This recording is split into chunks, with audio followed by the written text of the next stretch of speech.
think you can do it. Here we go. Let's go. And go. Hi, I'm Maureen Pelton. Hi, I'm Charlie Hartwell. And we're with the Shifted Institute. And we are with Jeff Smith on Vroom Vroom Veer today. You didn't screw it up at all. Let's do it all over again and mess up and laugh about it. I'm just kidding. You met the requirement. Well done. Thank you for playing along. I'm going to hit stop. I'll be right back. Are you ready to thoughtfully steer away from your revved up, frenzied, and far too often scripted life? Then welcome to Vroom Vroom Veer with Jeff Smith, where he guides you down the road differently traveled by sharing unique experiences with guests who have managed to shift away from a life stuck on cruise control and veered their way into a more authentic and fulfilling one in all sorts of interesting and kind of remarkable ways. Get ready to Vroom Vroom Veer with your differently traveled road chauffeur, Jeff Smith.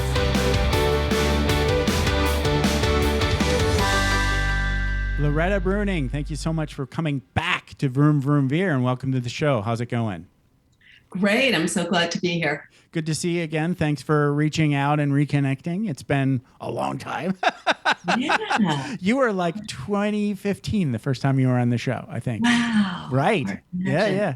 And you're one of my favorite reruns. So whenever I think, okay, who do I think the message needs to get out there more, every time, then you're one of my go-tos for Great. best Thanks of. so much. You're a literal best of. So that's probably one of my favorite things about doing a podcast is I get to meet people like you who I otherwise would never have a context to meet and have a chat, and it's awesome. And it changes my life for the better, usually. I get to chat about deeper stuff that my family doesn't want to hear about. Right. Yes. Wow. That's so deep. So my friends, you can't talk to your friends about their dopamine. Right. They don't want to hear it. It's so true. I can't talk to my wife about serotonin or oxytocin. We have our moments, right? And I'm thinking about oxytocin when I'm holding her hand in the morning. I'm thinking, okay, this feels really good. I think of you, but I don't say, hey, thanks for the oxytocin, honey. I don't. I don't.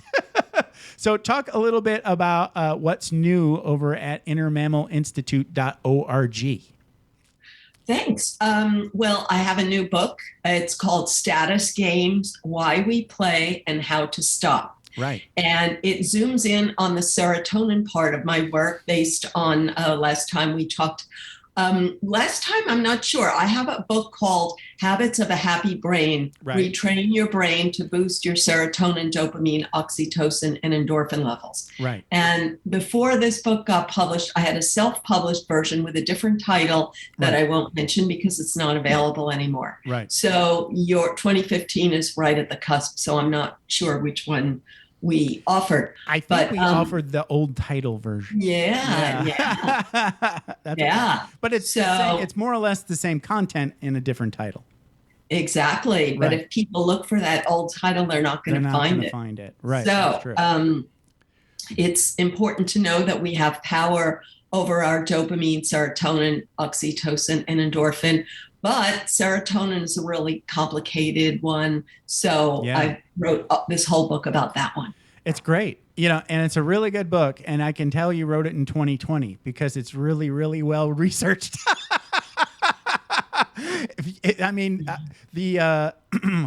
I don't know what you'd call them, but you've got rabbit holes aplenty. Where you're just going off. It's like you had lots of time to go research. You got Charles Darwin, you got Jane Austen, you've got Jane Goodall. You it just never stops. It's like, okay, that's where we're going. Yeah. Well, the point of the book, I think a lot of people have read self-help books and they're sort of tired of being preached at and told how they should think and given this idealized worldview. So what I'm showing is famous people from the past had shit in their lives. Yes, they did. And that's what I'm showing. That humans have always had conflict. And before that, animals had conflict, and our conflict is amazingly similar to animal conflict. And when you understand it, then you can manage the conflict better. Yeah, the truth of famous people is always that they're human, right? Always. I mean, we know that. I think we know that, but we don't hear about it in school. We don't hear about it in, textbooks, right? You only get sort of like the glamorized version. Well, yeah, you have this concept, quote unquote, success, right? And if someone is successful, then you think, well, they must be happy all the time. Right. Their life must have been easy. Right. They must got it going on, and therefore everything works out. But when you get into the details of a person's life, you find out that it was quite messy. And often they were not declared a success until long after they died. Right. Yeah. So let's like put a pin in those, because I liked the story about Charles Darwin. I didn't know any of that. Yeah. I really liked the insight in Jane Austen. Knew none of that. I don't know many people that do. So, if you're looking for like celebrity dirt, look no further. I didn't think of marketing this in the celebrity dirt market, the 19th century celebrity dirt market. But you did a good job. I mean, I know that's not where you're going. You're just trying to show them as the humans that they are. But yeah, that's kind of what you're showing when you stop to think about it. Okay, so let's dive into this thing, because I think in the beginning of the book, you told a really good story that I enjoyed about how you stopped selling. So let's talk about that, because I sort of like went through a similar experience too when I started podcasting. So I want to add in some comments on that. Well, maybe people can remember this cliche that you should brand yourself. Yes. And first, there was all this criticism of brands like Coca-Cola. And then it sort of went the opposite, like everything's a brand. Yourself. Right. Everything's a brand. Right. And the implication is that you have to be selling yourself all the time. Also, you hear about networking, which is the same thing. Like you have to be selling yourself all the time. Yes. And God forbid, like in the new world of Tinder, you got to be selling yourself all the time. I'm unfortunately not in that world. But it really is the same in romance versus career. Of having to sell yourself is uncomfortable. Okay. And once you feel uncomfortable about it, then you might be tempted to go to the other extreme of just giving up. I'm not going to care about what anybody thinks of me in a sort of sad and resentful and bitter way. Yes. So these two opposite extremes are so easy to go to. And what else is there? So that's what, I spent years researching to try to understand this axis and what causes it, which in one word, the answer is serotonin. Okay. And how could I have the good feeling of serotonin without the bad feeling of constantly feeling like I have to sell myself? Okay. Yeah. I get it. So this makes me think of 2014. I went to a big event called Podcast Movement. And that was a marketing event. It was like a networking event for podcasters. Was it in LA? I think it was in Dallas. Okay. Yeah. I think that was like Podcast Movement #1. But it's a big event. So there was like thousands of people there.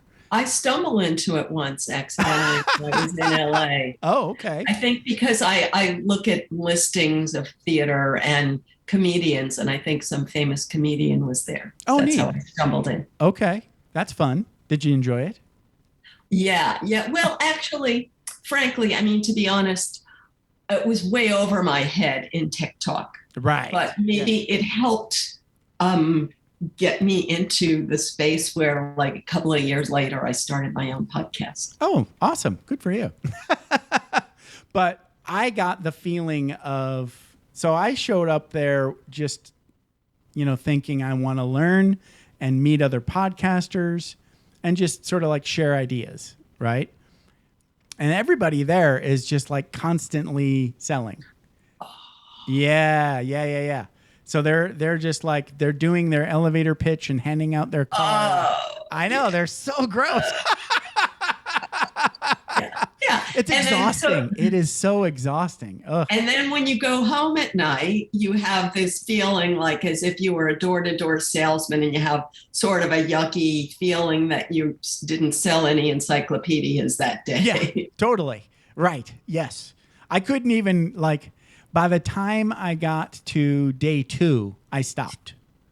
Right. And I think it was like a 4-day event.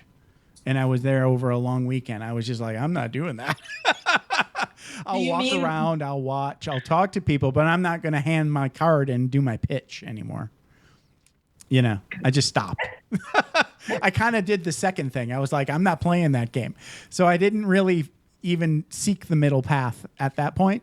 You know, I just decided to have fun. So I found some fun people. Yeah.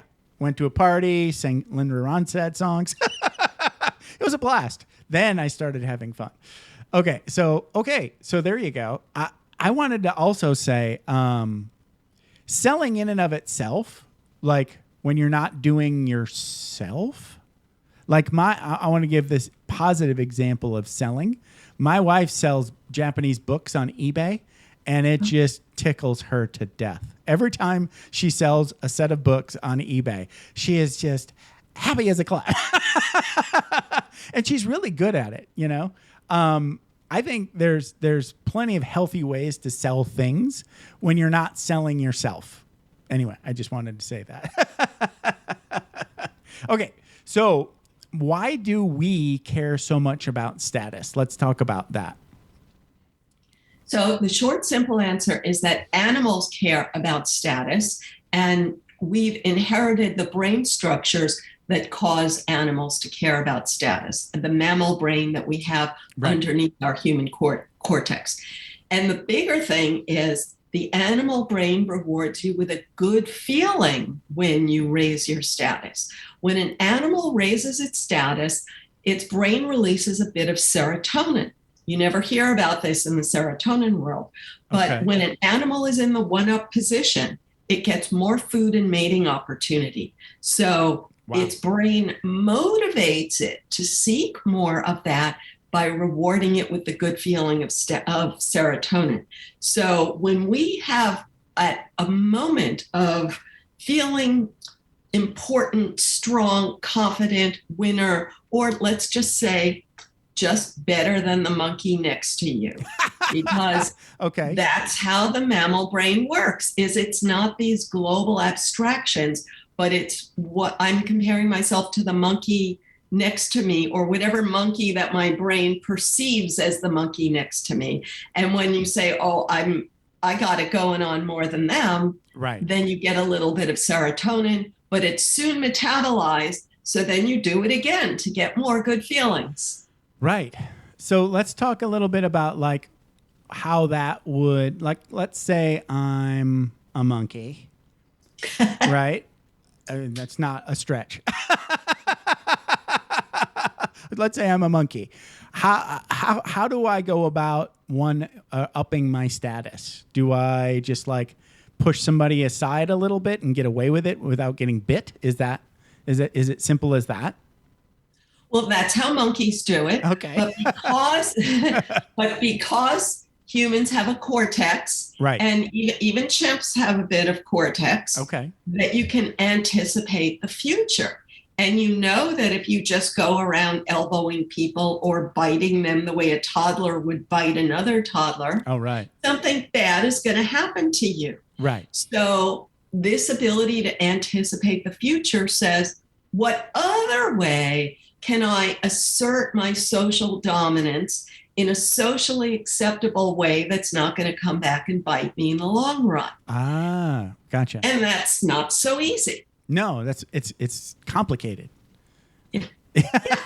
So how do we do that? Well, there's a lot of different ways, but the mind-boggling thing is that whatever way you did in adolescence, that's what you're doing now, because our neuroplasticity peaks in adolescence. Right. So just to use a simple cliche of an example, one person in adolescent studies math and maybe gets social dominance by being really good at math, Right. but maybe not in other ways. So they're good at getting that kind of status, not good at getting other kinds of status. Another person becomes a muscle builder and they feel good about their status in that way. And they keep repeating that, maybe to excess to the point of hurting themselves, and right. not good at other kinds of status, but good at that. So if anyone looks at themselves, yeah.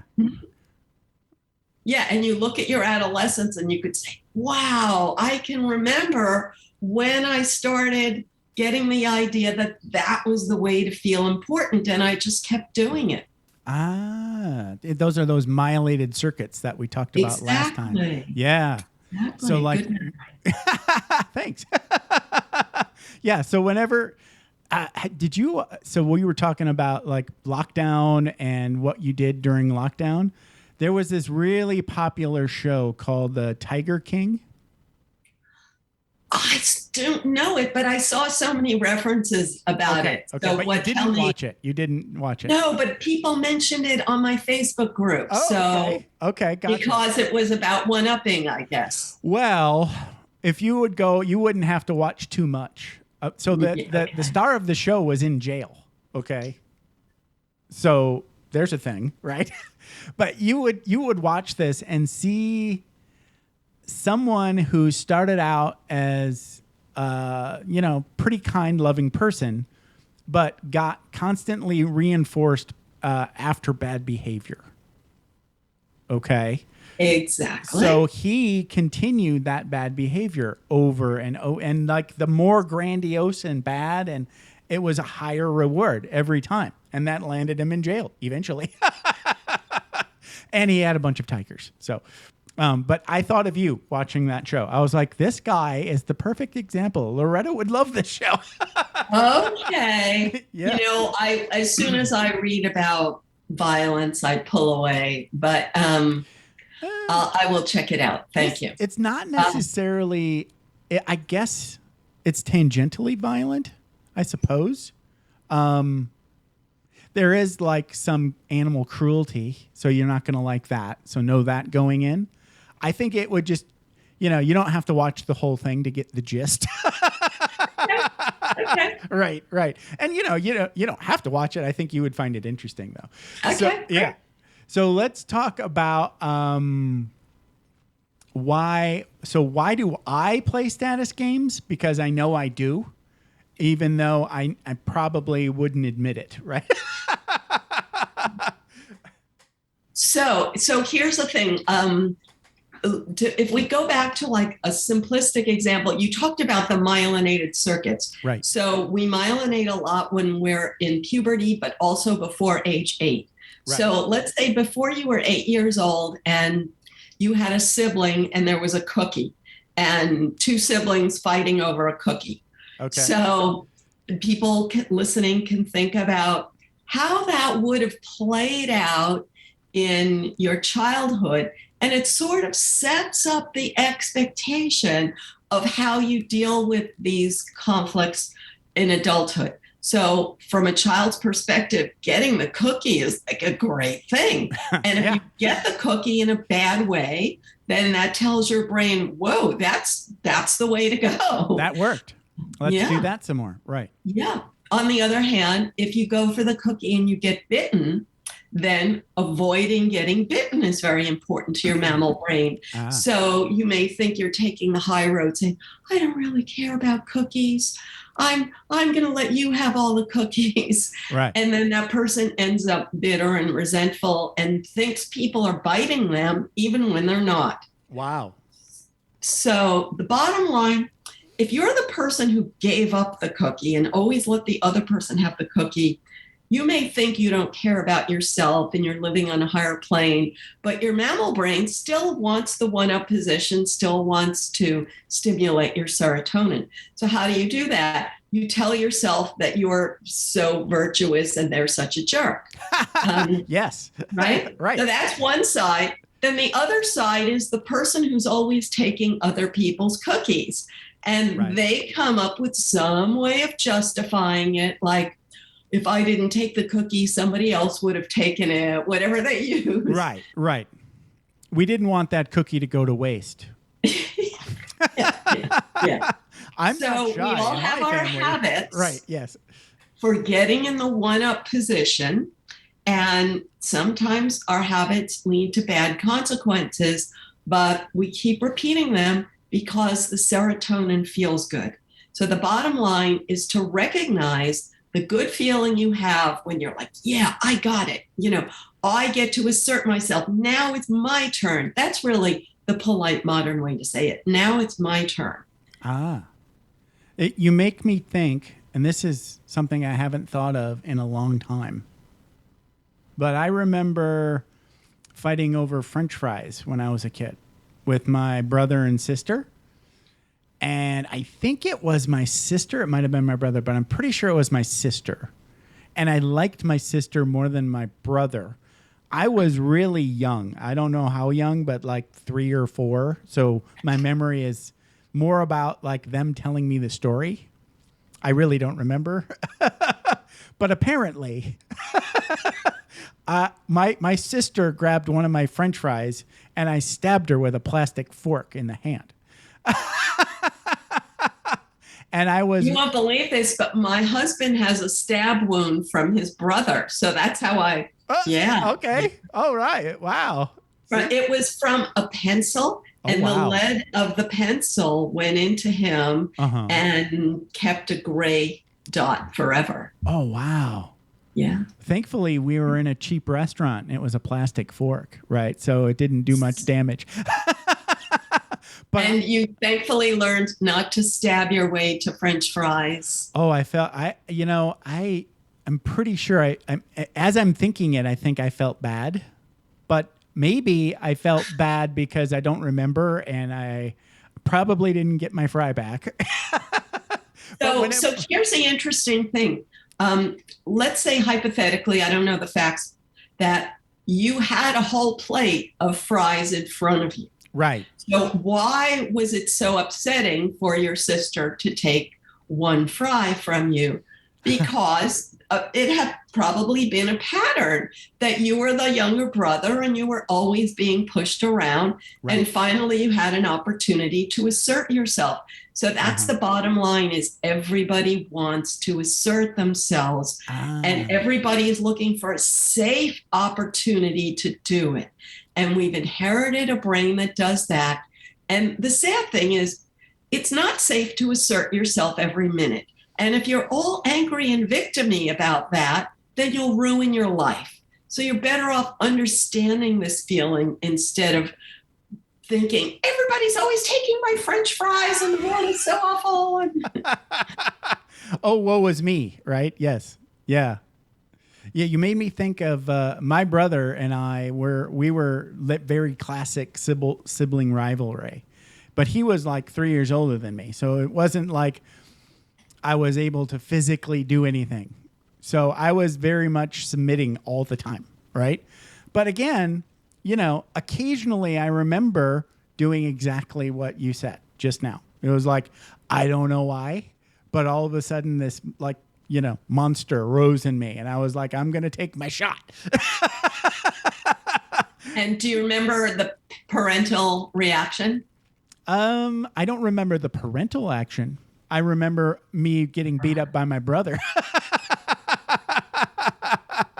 Yeah. So yeah, go ahead. Maybe that's why you stabbed your sister, because she didn't do it the way your brother did. Yeah. I always got along with my sister, But that's why you could. Maybe you're right. You're right. Maybe. Yes. Maybe I felt bad about hurting her. Right. That's possible. Right. Yeah. So I stab her. I mean, it's just one stinking fry and she's like crying now because I hurt her. Maybe, who knows? Maybe I got some of those mirror neurons going on and I felt empathy. Who knows? I don't know. I don't even remember the incident, but I do remember punching my brother and not caring about the consequences because I knew he was going to, beat me up after I punched him in the face. But boy, oh boy, standing over him, in that classic monkey stand over, I just punched you and now you're surprised. Oof, that was a moment. So the adult equivalent to that, I talk about this in the book, either telling off your boss or Right. telling off your spouse. Oh, So you hold it in for so long Yeah. and then you just let it It all all out. just comes out. Yeah. Yes. So then you may have bad consequences. Definitely. So the important thing is to be aware that you are holding it in all that time and Right. find other ways to let it out before you explode. So That's a good idea. maybe your boss or your spouse is a jerk, or maybe you just haven't communicated boundaries very well. So Right. whatever it is about self-acceptance. I have a natural urge to assert myself, but they also have a natural urge to assert themselves. So they're not just doing it to me. And it helps to feel relaxed about how life works. Yeah. And just like, I think, so like, instead of letting it build up, like as soon as you feel like you need to say something, say it. Something like that, right? Well, maybe not as soon as, because Okay. then you Yeah, could yeah, be that's like true. a nitpicker, you know. Ah, right. Maybe like once a week. Remember when? But the key is don't let it build up so it explodes, I think is. Well, also, the key is maybe it exploded because the person reminded you of the sister who stole your French fry. And Oh, really, right. they didn't do something so terrible, but the situation reminded you of the structure of a similar situation when you felt that other monkeys were grabbing your banana when you were young. Yeah. And that's why we lose it with people. That's the classic trigger effect, right? You've been triggered. It doesn't really have anything to do with now. Yes, exactly. Yeah, right. Okay. But the classic expression is you triggered me. So it's your fault for triggering me rather than acknowledging your own pattern. Now that's a whole nother book right there. I read this book about Pema Chodron. I can't remember the name of the book, but she's like that Buddhist monk nun lady. Yeah. Yeah. So she talked about how they would do these retreats, right? For, and then she called the thing that is the memory, right? That might get triggered at any moment by other people, right? So they would make up these little codes, right? Like so they were trying to find and get awareness into she called it Shenpa. Shenpa is the little monster that's going to creep up and jump out, right? So they would make up these like little, like when another person would see your Shenpa arising, they would like pull their ear, right? And then that person could disengage and go think about it and go, okay, this is what it feels like when I'm triggered. Yeah. I was like, and then she makes this really good joke. I see your Shenpa. Okay. Clever. It was awesome. Yeah. Anyway, I digress as usual. So let's talk about some of these other really funny common pathways to status. You remember that part of the book? Yeah. Yes. So which ones are your favorite? I liked cars, abs, and ethics. So let's dive into a couple of those. So go ahead. Oh, no, you can do it, or I just get the book out if I have to read them. No, you don't have to read them. Okay. I just wanted to chat, Yeah, so some of this is like my car is better than your car, right? I think we all have that, right? It's funny. Like that's sort of like I was being teased because I bought a Toyota Prius. And then when I went home, everybody there drives big trucks, right? So obviously there's something wrong with me if I'm driving a Prius. Where is home? I forgot. Michigan. Okay. So that's just, Oh, well, I live on the border of Berkeley, California, where it's the opposite. It's like the status symbol is to have as few possessions as possible. Right. So everybody tries to one-up everybody by the possession they don't have. Oh, you still have a car. Right. Right. Yeah. Yes. Right. So you mean you don't have only 100 possessions? You're not a minimalist, right? Yeah, exactly. Okay. So everything could be a status game. Yeah, and everything is variable too, right? So like I would even like my one up on them was silly, right? I would be like, well, I don't know if I want my friends to know I hung out with people that drive trucks, things like that, just to be silly. So yeah, okay. but it's also putting them down. Of course, because yes. what you're saying without saying it is, I'm living in a world where trucks are looked down on. Yes. And I don't want to be looked down on. Correct. So that's the it. First, implication, but they don't care. Right? We have to see our fear of being looked down on. And then you just said it's variable, or I forgot the word you used, but yeah, it's constantly changing. Right. Partly it changes with which group you're in. The context, the social context, right? Yes. Yeah, but it also changes with time. And a big reason is because the young monkeys have to overthrow the older monkeys in order to get mating opportunity in bananas. Wow. So young monkeys are always trying to create a new status hierarchy so that they can get the bananas for themselves. And interesting. Yes. Okay. So I see my where you're going abs, with that. Yeah. Go yeah. ahead. So my abs are bigger than your abs. Right. So that's like an example of it's been out so long that it's back in, because like 200 years ago, how big being strong was the way to one up people, because then you could beat them in a fight. Right. Then that went out of style, and then people became very non-muscular. Right. And because rich people didn't have to labor. Right. Right. Exactly. And now, because most people don't labor, so people didn't have muscles. So now having muscles is a way to one up people. Yeah. It's and hilarious too. Because like, I don't know how deep you went into that world, but it's all about, they sell it as fitness, right? But it's not about fitness. It's about looking sexy, right? Yes. But I think it's also about stress management. That was my last book. It was called Tame Your Anxiety. Oh, so right. The idea is every time you have a bad thought, you have a go-to habit. And right. if you start eating food every time you have a bad thought, then that's going to have consequences. Right. If you play a video game every time, that's going to have, if you reach for a pill. So reaching for exercise is a healthier alternative, but it's still very limiting, because then your only way to manage bad thoughts is you have to constantly be exercising. Right. Yes. And you're going to wear out your body, and you're going to have to get new hips and knees. And yes. Yeah. I just talked to my cousin, who I hadn't talked to in forever. And he's a big fitness guy and really super fit. And he just had both hips replaced, and he's like 60 something. Yeah. And his doctor was like, he asked his doctor, he was like, what kind of mileage am I going to get out of these? And he's like, well, they'll last until you die, but not if you keep doing as many squats as you do and lifting as many weights. And he's like, oh, I'm going to keep doing that. He can't stop, And I thought of you again. I was like, yeah, that's just his thing. It's not like it's socially acceptable, right? It's very socially acceptable. Exactly. And the wear and tear component is one of these things that people just gloss over.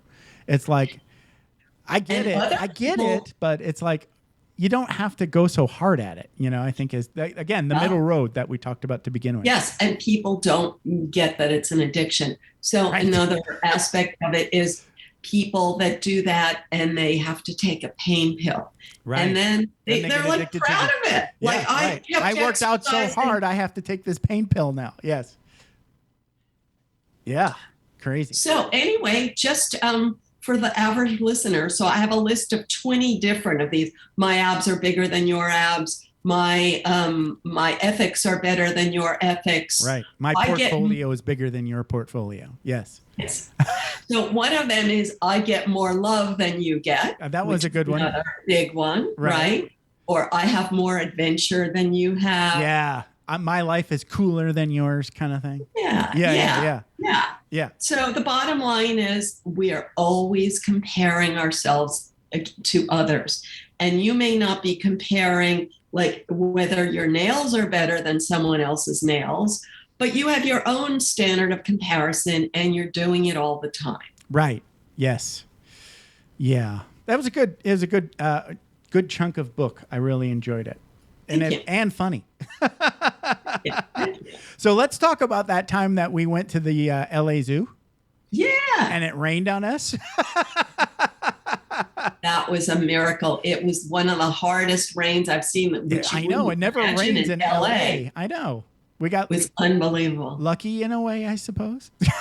So it was very nice that about 5 people showed up. And everybody wanted to do the tour anyway, which is miraculous. Yeah, I brought reindeer. Yeah. And the other miraculous thing was that we really got to see a lot because no one else was there. Right.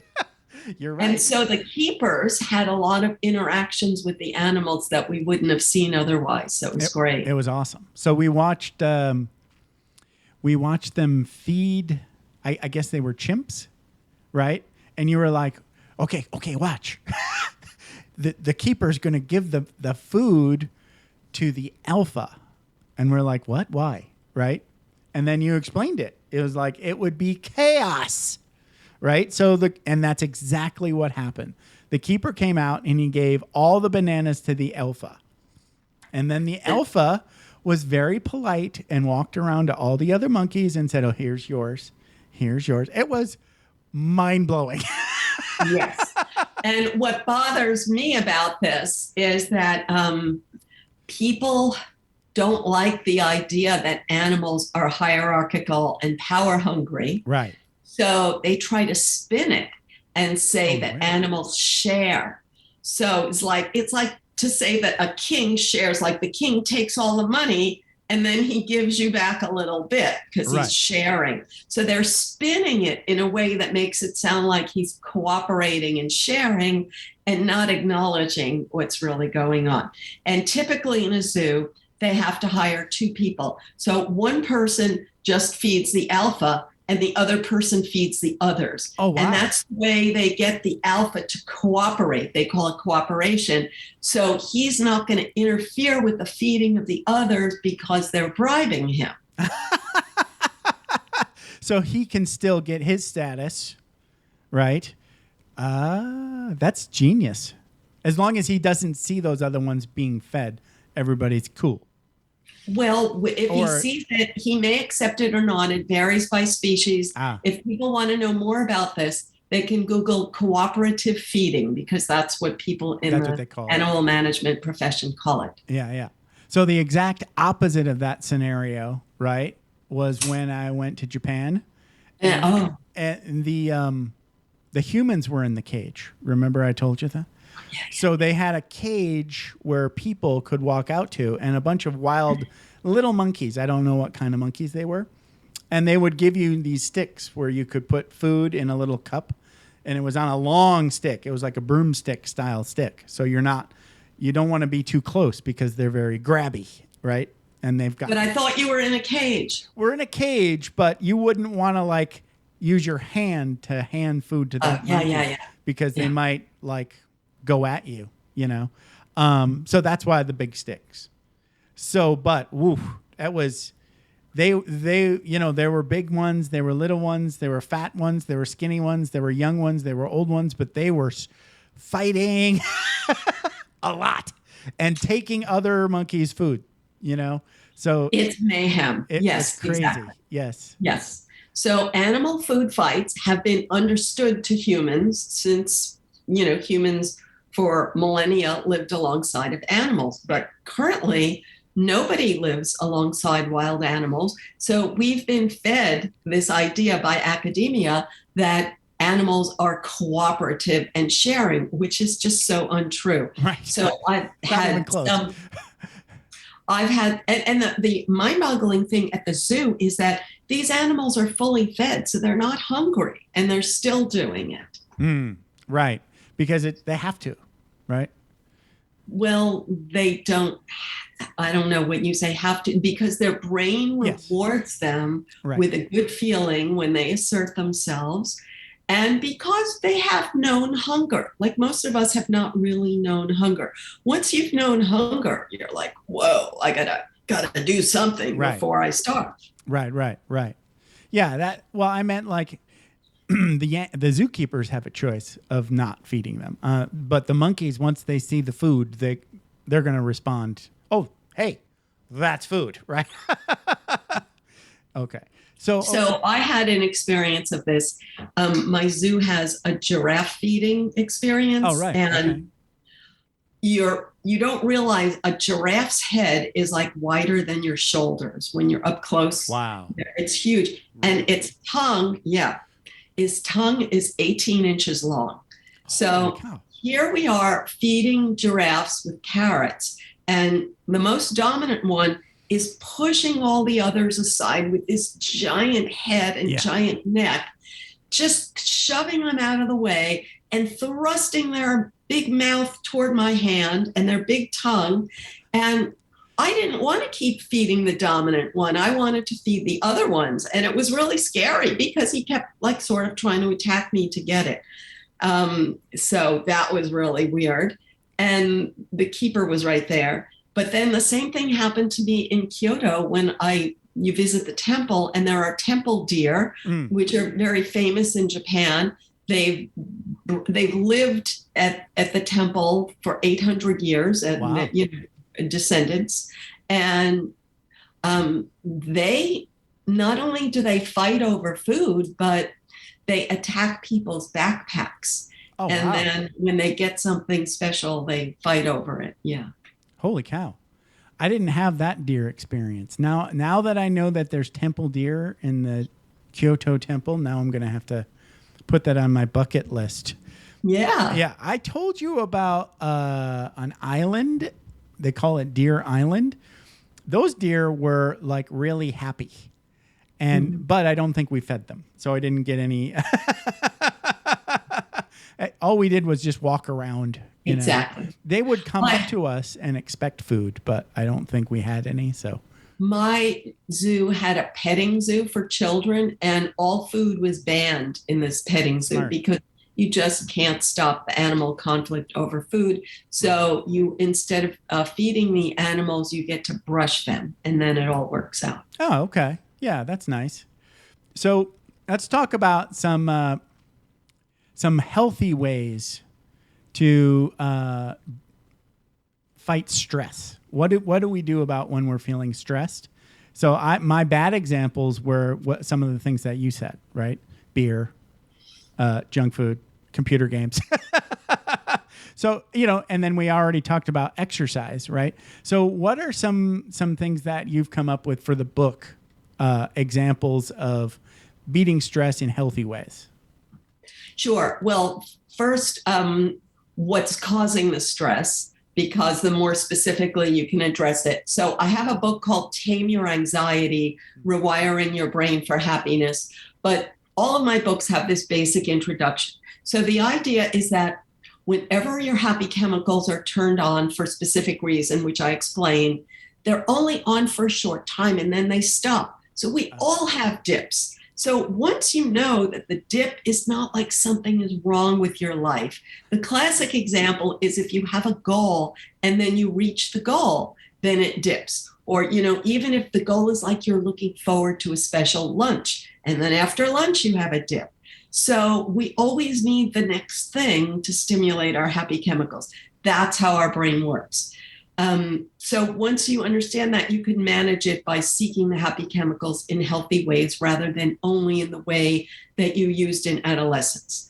The second thing is cortisol is the stress chemical. So what triggers your cortisol is, you could predict by now, is whatever triggered it in your past built a circuit that turns it on more easily today.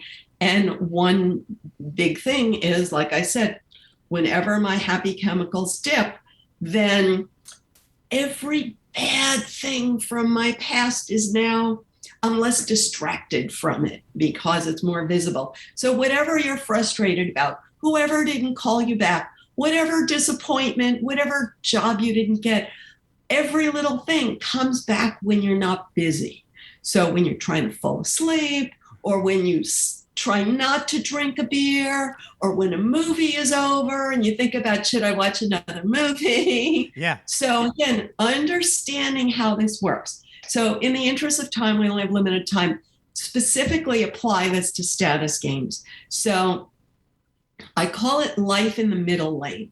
So the fast lane is I got to be on top all the time. So the minute my serotonin is metabolized, which means I felt like a winner 5 minutes ago, but now that person that I one upped has left the room and now I got to find somebody else to one up. So that's like the fast lane where you got to be better than everybody else every minute. The slow lane is nothing is fair. Everybody's putting me down. I'm never going to get anything. So those are two thought loops, and we all know the downside of them. So the middle lane is to have conscious awareness.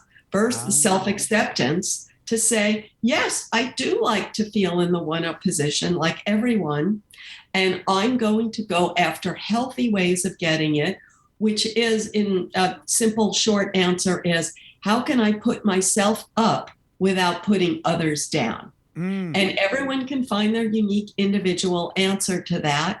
And the answer that worked last year, you may have then reached that goal, and then you need a new answer.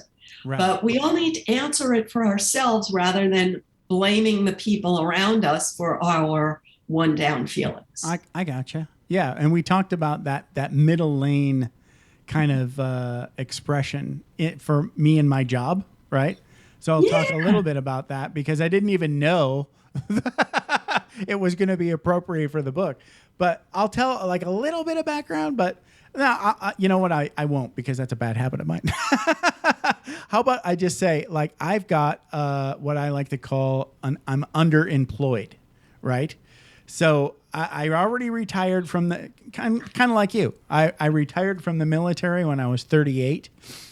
And then I went through this whole sort of like my time of brand new, trying to figure out a way of making money that didn't feel like work. But in about 2017, I just realized I'd rather have a job.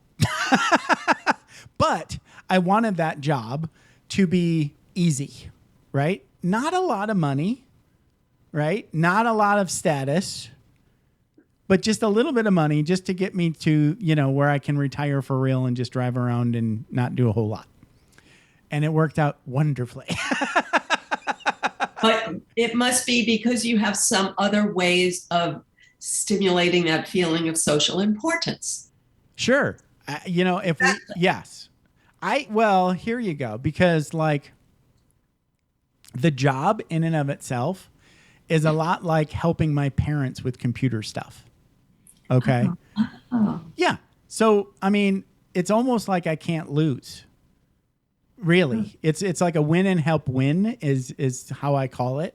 So like even my other, computer guys, they all work in Cincinnati. And then we've got another lady that works in Denver, Colorado. But we're all, there's 4 of us that help focus on just helping people do computer stuff. Right. They've got like their little, that guy hates us, right? Because they're all in the Cincinnati circle. I'm not in that circle, right? I don't live there. I don't have any gripes against any of these people. So I can go help them and try to thread that needle of making them feel like I helped them. And, even if I don't really solve their problem, if that makes any kind of sense. Why don't you solve their problem? Well, like their problem is probably something they're not supposed to be doing. Oh, okay. But I just more like sort of like try to thread that needle of help them, right? See that without saying it.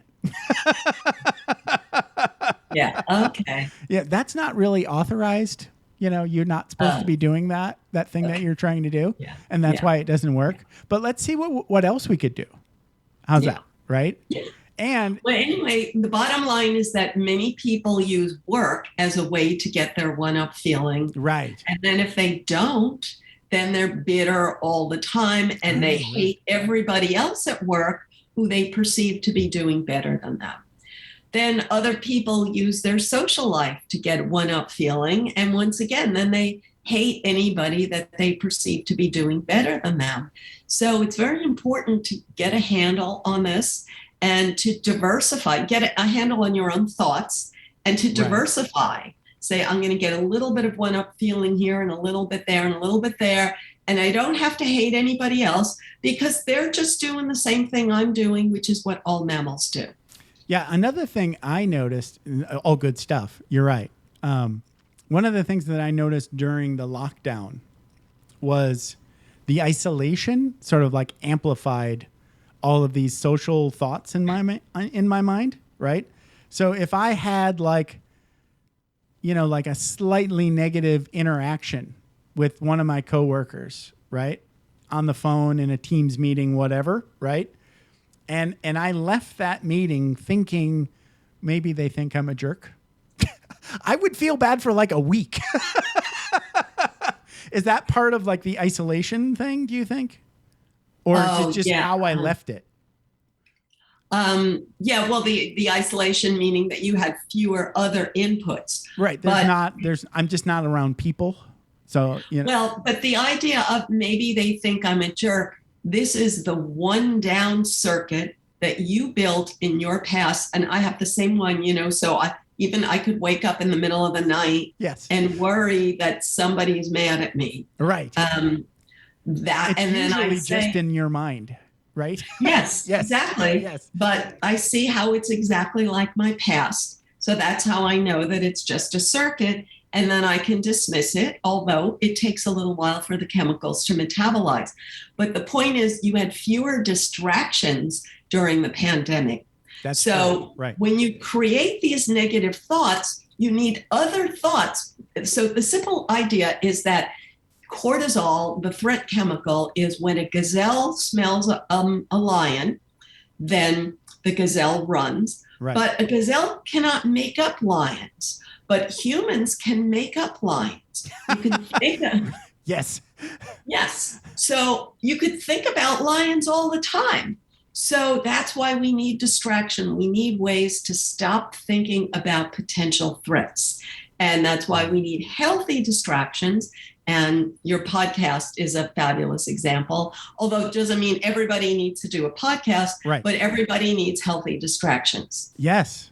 Yes. I've noticed that too. Like, if I'm feeling like extra stressed because maybe like I'm really slow at work, right?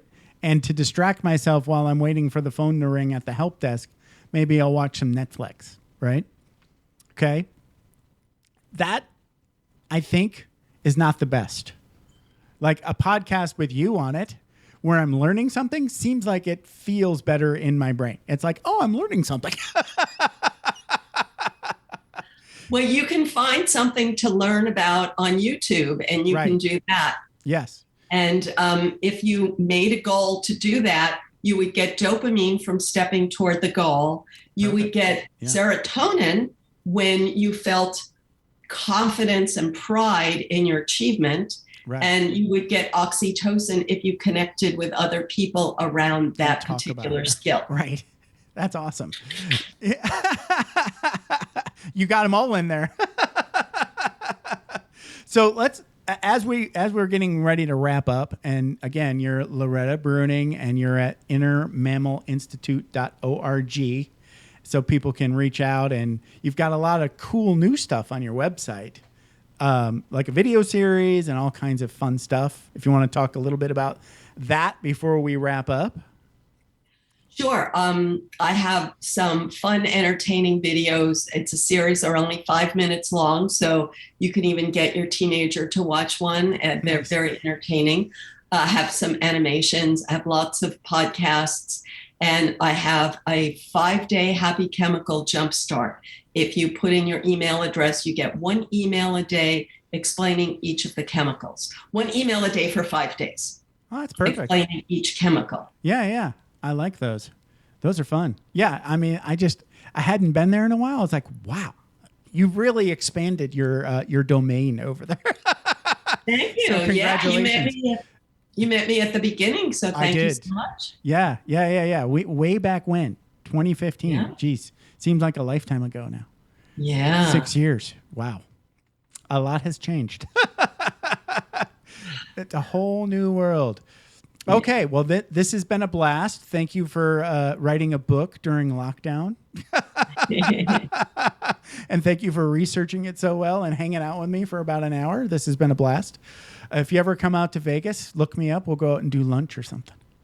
Fabulous. Great. Oh, you know what? I should quickly mention about the book. So at the end of every chapter, there's a little vignette of a real life person. Okay. And how that, So Sigmund Freud, Charles Darwin, Jane Austen, and it talks about how you can go to that person's real life home where they lived in real life.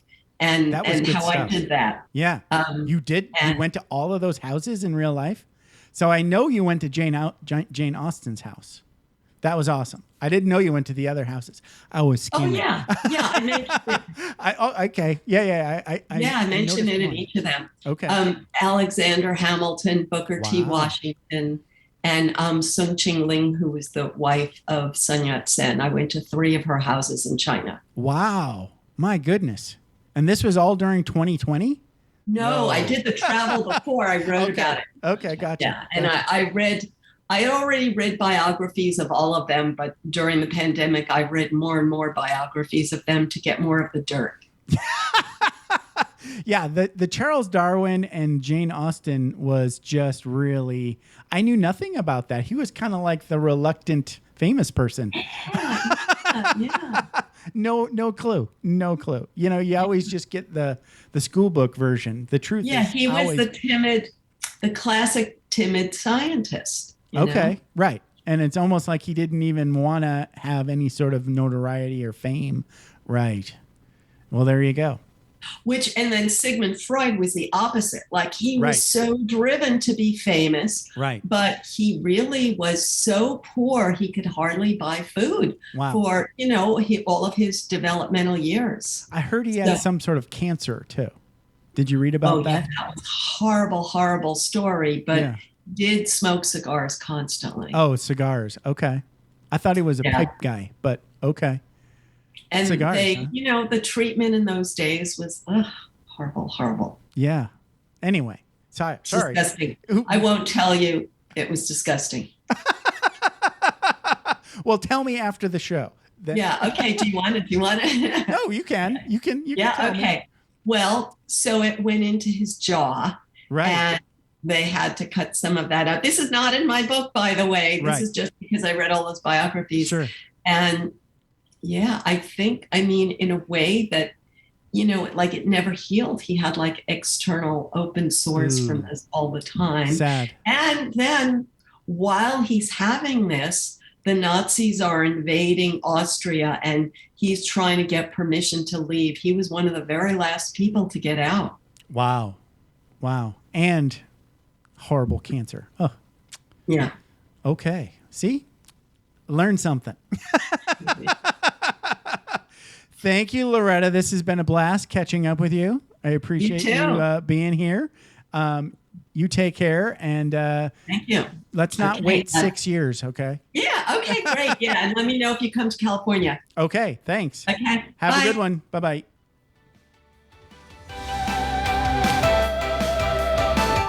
Thanks for taking the time to ride along with us on another episode of Vroom Vroom Veer. For podcast info and show notes, be sure to head over to vvveer.com. That's VVER.com. Man, that's fun to say. And we'll catch up with you next time here on Vroom Vroom Veer.